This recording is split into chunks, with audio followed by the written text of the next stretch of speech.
Muy buenas a todos, compañeros, bienvenidos a un nuevo vídeo de Aquarium Blog, bienvenidos a la tercera entrega de la guía del acuario plantado. Hoy vamos a hablar de la primera parte del abonado de un acuario. He decidido dividir esta última parte de nuestra famosa escalera, recordad, luz, CO2 y abonado, en dos partes. En esta primera parte vamos a hablar del abonado, de los nutrientes de cada parte, las funciones en las plantas y los tipos de abono. Y en la segunda parte vamos a hablar sobre cómo elaborar los abonos, qué abonos podemos utilizar comerciales y de esta manera lo vamos a dejar bastante más claro y vamos a evitar que se nos haga un vídeo excesivamente largo. Mi idea era hacerlo, como digo, en una, pero va a ser una locura si no. Así que lo dividimos y creo que vamos a ganar todos con ello. Así que empezamos.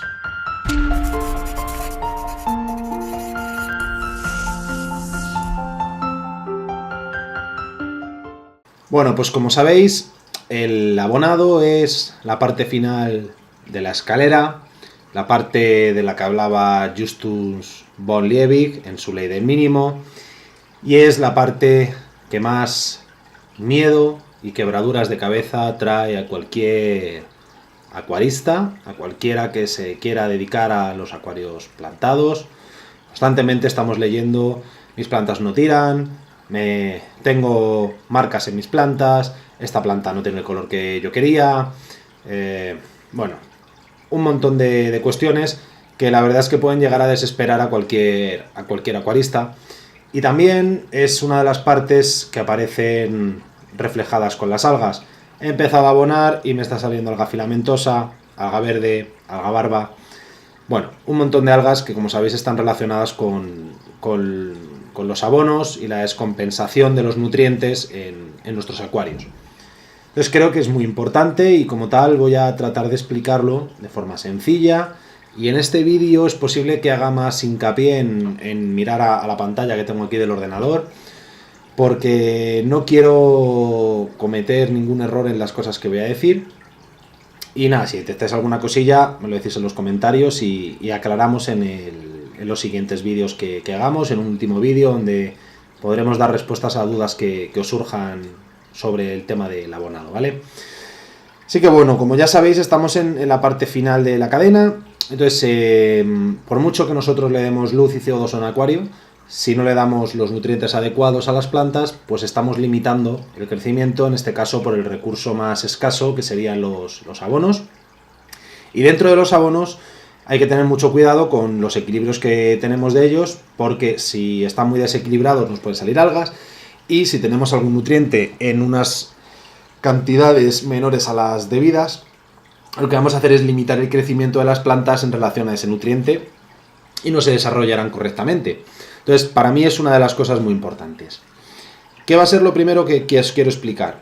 Bueno, lo primero que os quiero explicar es los macronutrientes y los micronutrientes. Durante mucho tiempo se ha hablado del famoso NPK como macros y el resto se ha tratado como micros. Entonces, lo que quiero explicaros es que hay muchas más cosas de las que se vienen comentando y que los macronutrientes son más de los que creemos, y hay que tratarlos como tal, ¿vale? Entonces, lo que os quería explicar es que básicamente, para no liaros mucho, los macronutrientes son aquellos nutrientes que se mueven por toda la planta, tienen una movilidad grande por la planta, y los micronutrientes suelen ser elementos que no se mueven por toda la planta o no tienen esa movilidad. Con eso os va a servir, ¿vale? Yo creo que lo importante es dividir macros y micros, y quiero tratar también, que no os he dicho, yo creo que hay cosas que nos explican del abonado que no hemos llegado a ver nunca y que están bien para saber cómo funciona una planta, ¿vale? Entonces os cuento, los macros son el nitrógeno, con signo N, símbolo N, el fósforo, símbolo P, el potasio, símbolo K, calcio, Ca, magnesio, Mg, y azufre, símbolo S. Os digo los símbolos porque solemos luego hablar, para simplificar, sobre el NPK, Ca, Mg, S. lo utilizamos para simplificar mucho y a veces nos perdemos en estas cosillas que yo creo que son sencillas, pero bueno, nunca está de más contar, ¿vale? Y los microelementos son uno más que los macros, son 7, y son el hierro, símbolo Fe, el zinc, Zn, manganeso, Mn, el boro, símbolo B, el cobre, Cu, y el molibdeno, Mo, ¿vale? Como podéis ver aquí la tabla, pues están todos puestos y bueno, pues un poco que los tengáis en cuenta. Y ahora voy a proceder a deciros qué función tiene cada uno de ellos en una planta, ¿vale? Os las voy a resumir, pero estas informaciones surgen de dos fuentes muy importantes que son de un estudio, ambas de la Universidad Autónoma de Madrid. Son cuestiones relacionadas con las plantas terrestres que en el fondo no distan tanto de las plantas acuáticas, al menos en lo que es la absorción de nutrientes, la absorben de diferente manera, pero realmente un ser vegetal funciona como funciona, no hay más cuestiones, ¿vale? Entonces paso a contaros primero los macros y después a los micros. Voy a tratar de resumir, es mucho más amplio, y en el artículo en acuariofiliamadrid.org tenéis el artículo y tenéis allí los enlaces de las fuentes que utilizo para estos vídeos, ¿vale? El nitrógeno es el primer elemento del que vamos a hablar, ¿vale? Entonces cabe decir que las plantas utilizan el nitrógeno de dos formas. Una es como amonio, ¿vale? Bajo la fórmula NH4, o como nitrato, NO3, ¿vale? Este es el famoso NO3 que hablábamos en la guía de iniciación a la acuariofilia, ese elemento que siempre hay que controlar en los acuarios. El primero se absorbe más fácilmente en aguas alcalinas y el segundo en aguas más ácidas, ¿vale? Esto no influye mucho, pero está bien saberlo. Y luego cabe destacar que en nuestro acuario la forma más común de encontrar el nitrógeno es con forma NO3, debido al ciclo del nitrógeno, a que descomponemos el amonio, el amoníaco lo descomponemos todo en nitrito, luego en nitrato, por tanto lo vamos a encontrar en esa forma. ¿Qué función tiene el nitrógeno en una planta? Bueno, pues la función básica es que forma parte de los aminoácidos, de las proteínas y de los ácidos nucleicos, también de las vitaminas, y forma parte de las enzimas, pero sobre todo estimula el crecimiento de la planta. El nitrógeno es básico en las plantas, es el elemento principal junto con el fósforo y el potasio, ¿vale? El fósforo. Bueno, el fósforo simplemente cabe decir que lo vamos a encontrar en forma PO4 dentro de nuestros acuarios, y su función es básicamente metabólica y sobre todo contribuye a facilitar el transporte del carbono por la planta.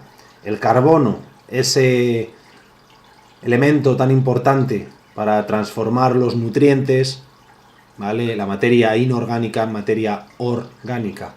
Muy importante, ¿vale? El fósforo está relacionado con el carbono. Y además es un nutriente que se distribuye por toda la planta. O sea, es muy importante la presencia de fósforo en nuestros acuarios. El potasio sería el tercero de la famosa relación NPK. Y el potasio es un nutriente que es de muy sencilla asimilación por las plantas y se comporta principalmente como un osmorregulador en ellas.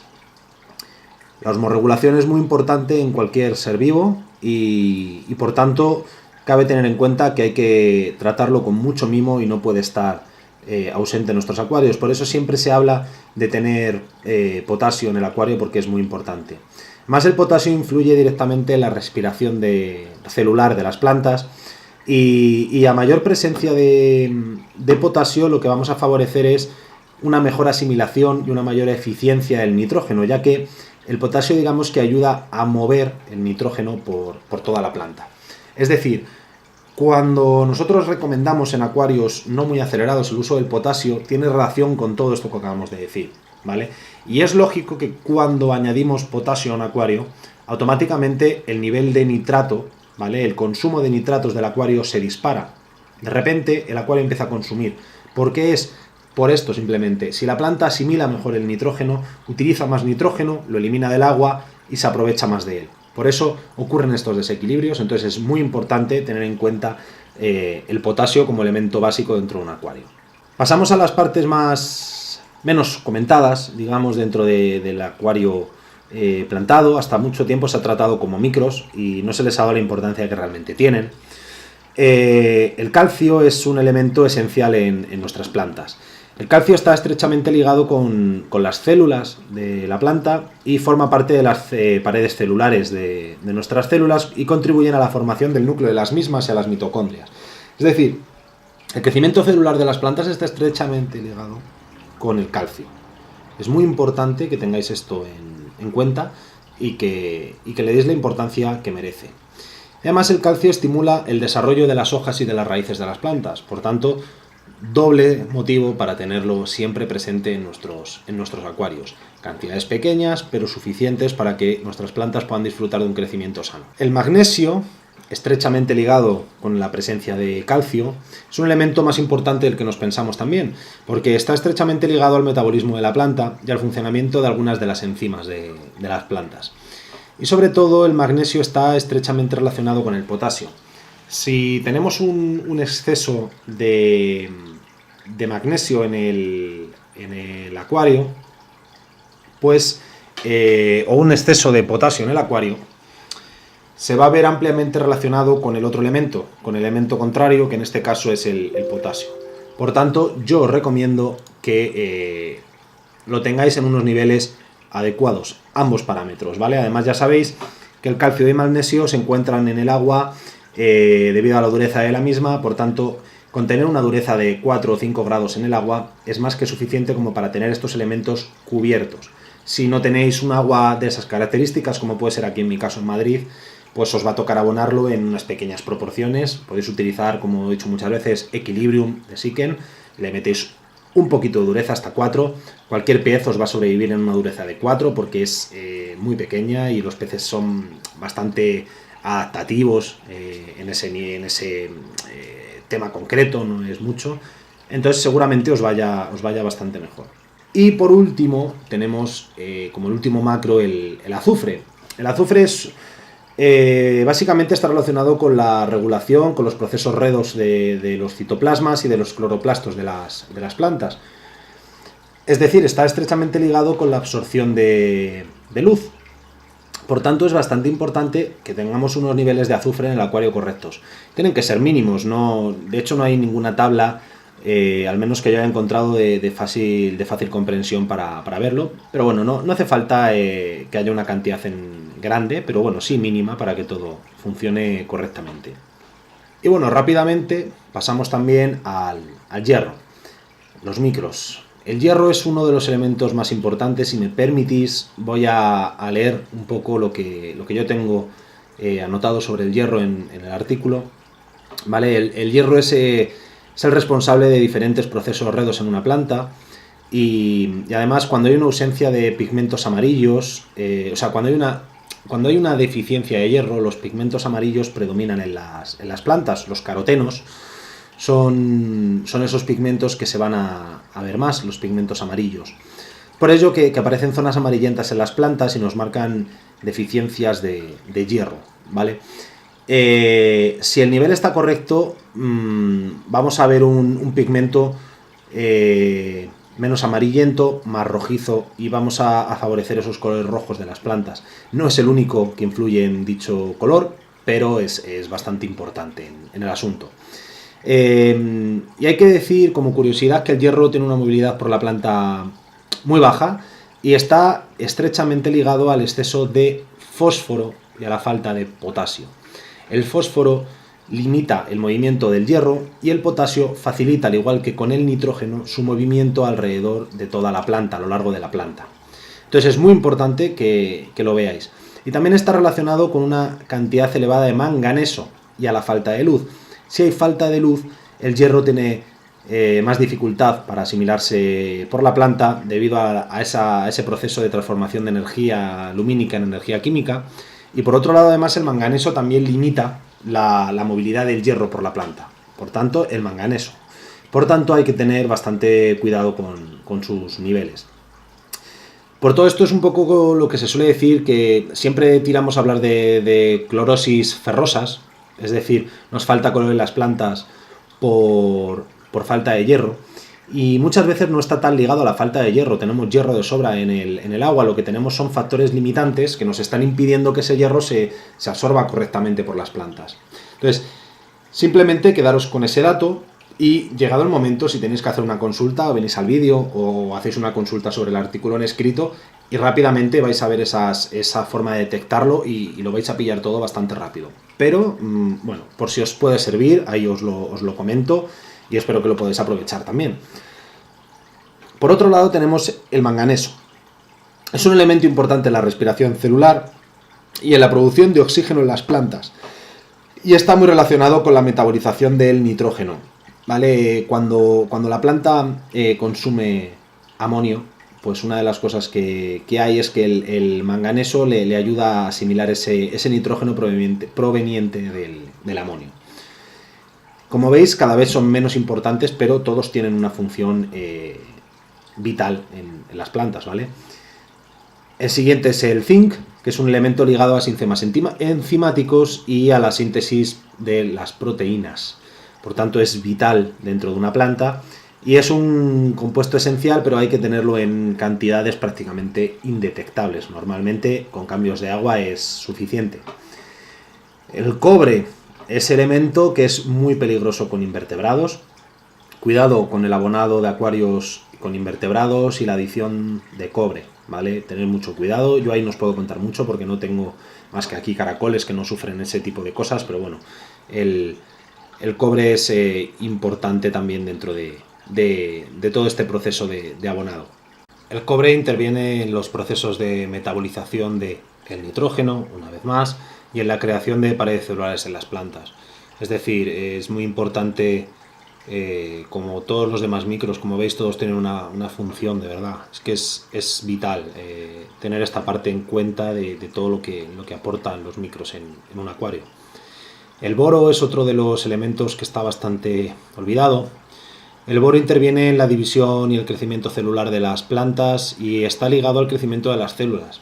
Es decir, se encuentra en las paredes de las células y tiene que ver con todo el crecimiento de las paredes celulares. Si una planta no puede reproducir satisfactoriamente sus células, pues está condenada a la muerte. Si no hay reproducción celular, no hay crecimiento de la planta y por tanto es bastante posible que la perdamos por no darle las condiciones necesarias.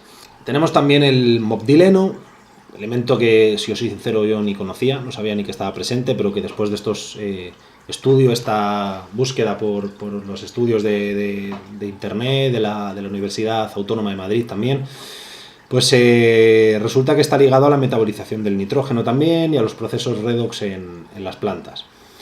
Y por último, el cloro no como el cloro que sale del grifo, sino el cloro como elemento químico de la tabla periódica, es importante en los procesos de osmorregulación de las plantas. Como os digo, la osmorregulación en las plantas, en las células, es muy importante y también tiene que estar presente en el agua.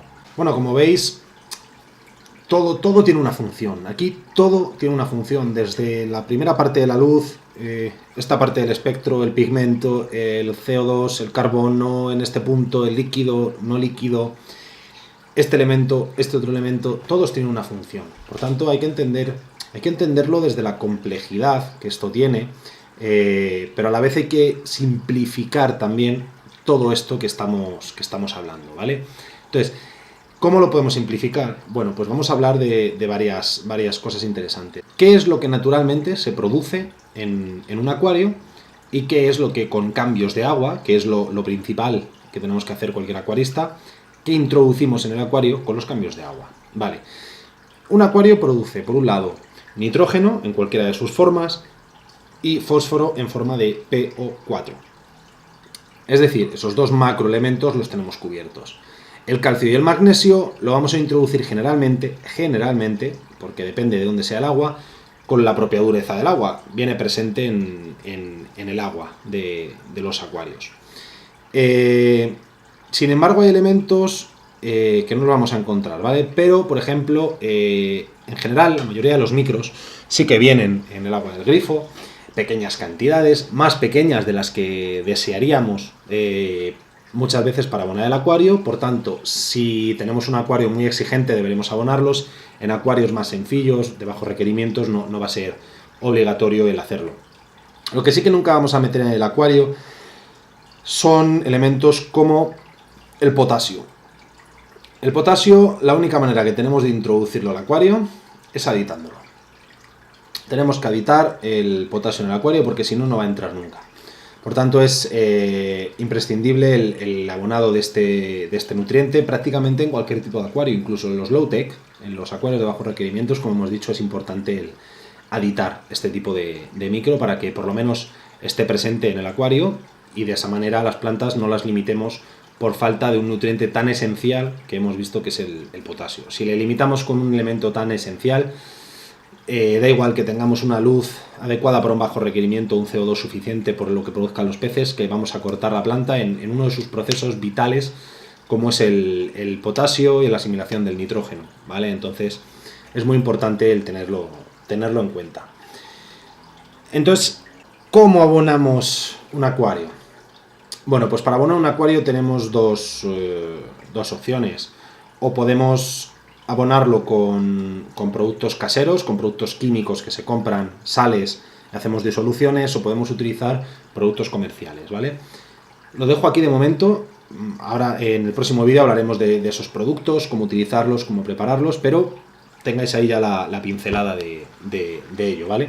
Entonces, ahora que sabemos que hay dos formas de abonarlos y sabemos cómo interfieren los elementos, vamos a hablar de la famosa frase NPK y la proporción 10:1:13 de NPK. La famosa proporción, todo el mundo habla de ella, poca gente explica de dónde viene y para mí es muy, muy importante porque yo la he utilizado durante mucho tiempo, es verdad, sabes de dónde viene, sabes cómo funciona, pero no sabes de dónde viene. Entonces, la proporción 10:1:13 viene de un señor llamado Redfield que escribió un artículo muy interesante que habla de mantener el acuario en proporciones 10:1 de nitrato y fosfato para mantenerlo libre de algas. Él lo que nos viene a plantear con su tabla, que la podéis ver sobreimpresionada ahora mismo, es que si tenemos una descompensación por encima de 10:1 de nitrógeno de nitrato frente al fosfato, lo que nos va a producir es la aparición de algas verdes. Si tenemos un desequilibrio sobre la proporción 10:1 en favor del fosfato, es decir, tenemos menos de 10 de nitrógeno, de nitrato por cada parte de fosfato, lo que nos van a aparecer y vamos a favorecer es la aparición de algas cianobacterias. También, aunque él no lo nombraba, aparecen algas rojas, alga barba, rodofitas, ¿vale? Es importante tenerlo en cuenta. Entonces, cuando habla del 10:1:13, bueno, él habla del 10:1, el 13 se lo añadimos después. Entonces, el 10:1 es básico. Vamos a tomarlo y ya sabemos de dónde viene, el porqué, entonces vamos a tomarlo como básico. Y el tener 13 de potasio viene básicamente establecido por algún estudioso en algún punto, que lo que viene a hablarnos es que con esa proporción de potasio estamos cubriendo las necesidades de toda la planta y tenemos potasio suficiente para hacer todas las funciones que hace el potasio, ¿vale? No vamos a entrar más en ello y tampoco creo que sea relevante, simplemente sabemos que es así y vamos a mantenerlo así, ¿vale? Tampoco hace falta saber absolutamente todo sobre los abonados, sobre los acuarios, no creo que sea necesario, entonces vamos a dejarlo ahí, que es suficiente. Entonces ponemos 10:1:13 todas las semanas, abonamos 10:1:13 de estas cosas y ya está, el acuario va a tirar y no va a haber algas, van a crecer las plantas bien. Pues no es tan sencillo, no es tan sencillo. Cuando hablamos de la proporción 10:1:13, es una proporción que está muy bien para arrancar el acuario. Cuando hablamos de 10:1:13 no es una cantidad fija, no hace falta arrancar en 10:1:13, se puede arrancar en 5:05:07. 5:05:7, perdón. Esa es una de las formas de arrancar un acuario y normalmente la más recomendada, porque así evitamos tener sustancias por el acuario sueltas que nos puedan producir algas, ¿vale? Entonces, es una buena forma de arrancarlo, es la misma proporción, pero más reducida. Y bueno, pues, oye, vamos a arrancar un acuario en 5057 y vamos a ver cómo evoluciona. Si el acuario consume 12 de nitrato a la semana, tendremos que abonar 12. Si el acuario consume 0,8 de fosfato, tendremos que abonar 0,8 de fosfato. Y si el acuario consume 20 de potasio, los tendremos que abonar. La proporción de Redfield está muy bien, pero no es una regla absoluta. Tú puedes tener un acuario con 50 de nitrato y con 1 de fosfato y no tener algas en el acuario. Cada acuario es distinto, cada acuario tiene unos consumos y como tal debemos darle al acuario esos consumos que pide. Entonces, el problema no está en que esté descompensados, que muchas veces lo es el problema, ¿vale? El problema es que el acuario consigue un equilibrio, el acuario funciona de una manera y las reglas muchas veces se rompen. Entonces, a los acuarios hay que abonarles aquello cuanto consumen. Y de verdad, lo voy a insistir siempre, que nadie os engañe, que nadie os diga que hay que añadir estas proporciones mágicas. Las proporciones mágicas no existen. Las proporciones mágicas las marca el acuario y no son mágicas, son reales. Es el acuario el que está pidiendo, en función de su luz y de su carbono en el agua, te está pidiendo una serie de nutrientes y la planta crecerá en función de eso. Si le damos más de lo que necesita, las algas van a tener cancha, van a tener vía libre para poder crecer y desarrollarse. Entonces, limitemos el crecimiento de las algas dando simplemente el abonado necesario para nuestras plantas. Creo que es muy básico, pero muy importante. Y de verdad se suelen decir verdaderas barbaridades sobre el tema en la red. Y mucho ojo con dónde leéis y cómo leéis las cosas, porque es algo de verdad muy importante. Cuando ya hemos empezado a abonar estos elementos, debemos pasar a abonar los siguientes en la escala: calcio y magnesio y azufre. Como veréis, el azufre lo vamos a introducir de diferentes maneras, ya lo explicaremos cuando hablemos del abonado, y el calcio y magnesio ya os he contado cómo lo podemos aditar, hay también sales específicas para ello. Entonces, está por ahí y ya lo tenemos claro. Después de esto, yo abonaría siempre los microelementos. Los microelementos, excepto el hierro. ¿Por qué?